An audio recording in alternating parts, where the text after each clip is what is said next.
Hello, my name is Ennis, and today I'm going to be discussing my poster titled Triaging Multimorbid Patients for Risk of Mortality and Hospitalisation based on a Prior Trajectory of Diagnoses. Clinicians are often faced with patients presenting with the same disease.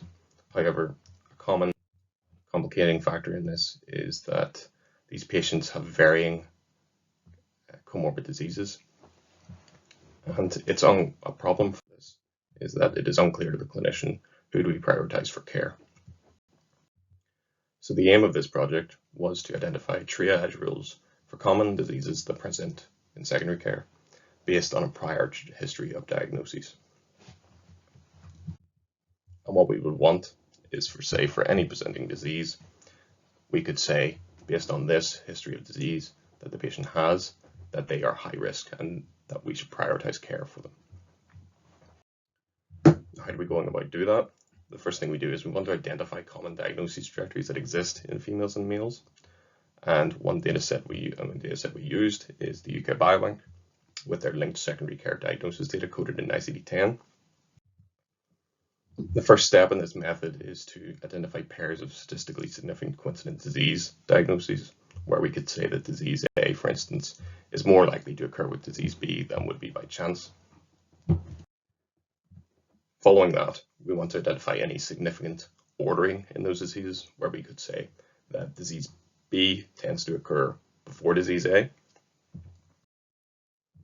And we can continue this process, incrementally building longer trajectories by identifying overlap between pairs, and then overlap between triplets, and continue until we reach a stopping point. In our case, it is repeat until no more significant trajectories, or no more trajectories that are present in more than 20 patients.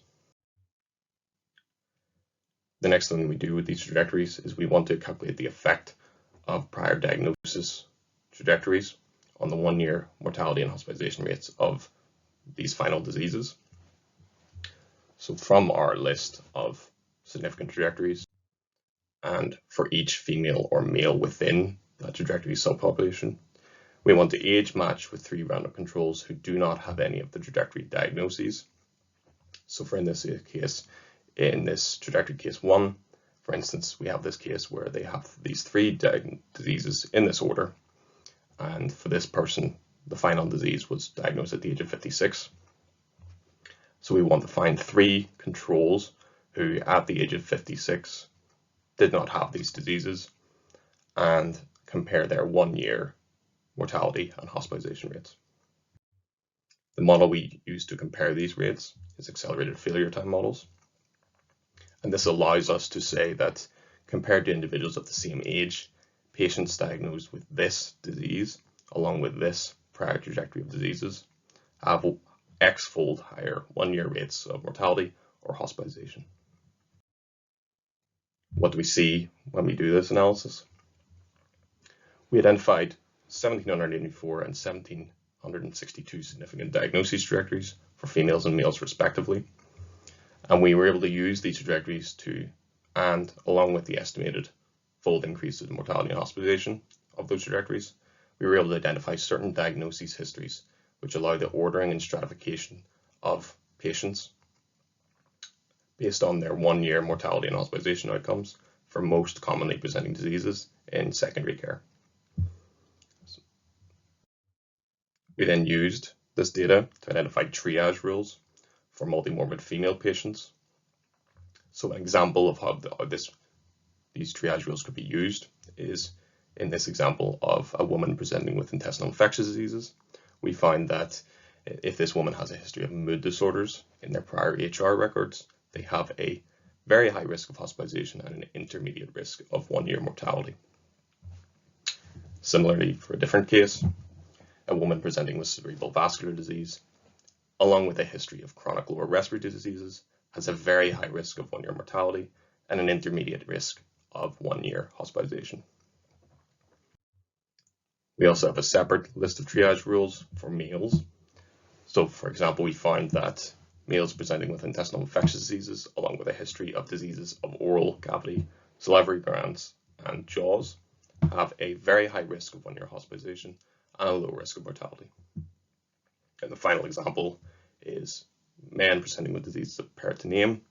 We also found that a history of disease of male genital organs has a very high risk of 1 year mortality, and interestingly, an intermediate high risk of 1 year hospitalisation. So what is currently used for the triage of patients within secondary care? One example system is a scoring system such as the Acute Physiology and Chronic Health Evaluation System, the APACHE. These systems currently do not make use of the wealth of disease history data that is present in the HR records of patients, and future scoring systems may benefit from the integration of such data, and our derived tables of triage could provide the starting point for this integration and be trialed in a real-world clinical setting to determine their effectiveness.